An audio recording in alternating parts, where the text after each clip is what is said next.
Donc j'avais créé ce petit chat et je l'avais mis sur le côté là pour m'en débarrasser, le temps de continuer le travail sur mon rectangle. Mais je vais quand même le ramener là parce qu'il y a une autre solution qui me paraît quand même plus intéressante pour se débarrasser temporairement d'un objet qui ne nous sert plus. C'est de l'envoyer sur son propre calque.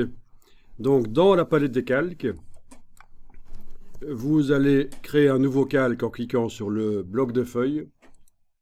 Voilà. On peut même le renommer en double-cliquant sur lui. On va pouvoir le renommer. Bon, je vais l'appeler comme ça.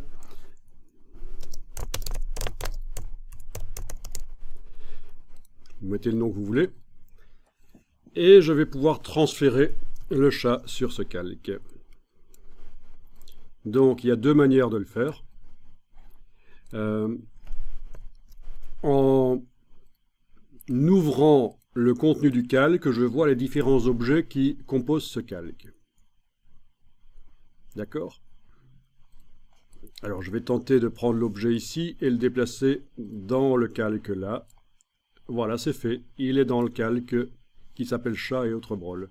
C'est une manière de faire. Ok, le problème que tu as, c'est que ta palette des calques n'est pas assez large pour montrer les noms. Donc ce que tu vas faire, c'est prendre la vignette, la déplacer, donc le mot calque, tu fais un clic et glisser, tu le déplaces vers ton écran et tu vas pouvoir élargir avec la petite case en bas à droite. Oui, évidemment, vu qu'on a demandé des grandes vignettes, il n'y a pas toujours la place maintenant pour que les noms soient bien visibles. Voilà, donc ça c'est une manière de transférer d'un calque à l'autre. Voilà. Je vais refermer comme ça. L'autre manière de faire, on la verra plus tard. Et je vais pouvoir... il est verrouillable, mais ça n'empêche pas l'objet d'être visible sur la page.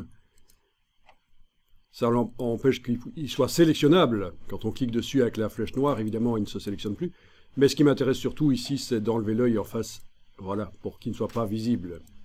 Et verrouillé ou pas, dans ce cas-là, n'a pas d'importance. Donc enlevez l'œil en face, voilà, vous avez stocké certains éléments sur un calque temporairement. C'est donc des niveaux de construction dans Illustrator. Le fait que le chat soit au-dessus du rectangle ici ou en dessous n'a pas d'importance, mais techniquement il est possible de faire passer aussi le calque en dessous, ça n'a pas d'importance. Faites juste gaffe si vous prenez l'idée de modifier l'empilement des calques comme vous le faites dans Photoshop, regardez ça. Je prends le calque, je le déplace là. Vous voyez la ligne bleue qui apparaît, qui m'indique là où je vais insérer. Voilà, j'ai inversé. Je le remets au-dessus. Regardez bien avant de le faire. Hein.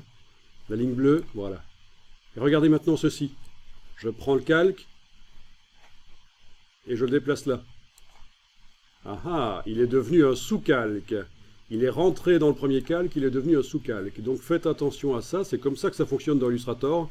Quand on déplace un calque sur un autre, il rentre dedans et devient un sous-calque.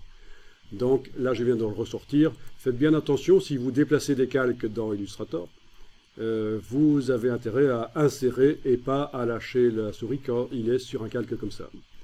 Voilà, donc j'en parle ici parce que je me dis, tiens, il y en a qui connaissent Photoshop qui vont essayer de modifier l'empilement des calques et forcément, ça va arriver qu'un calque va tomber dans un autre.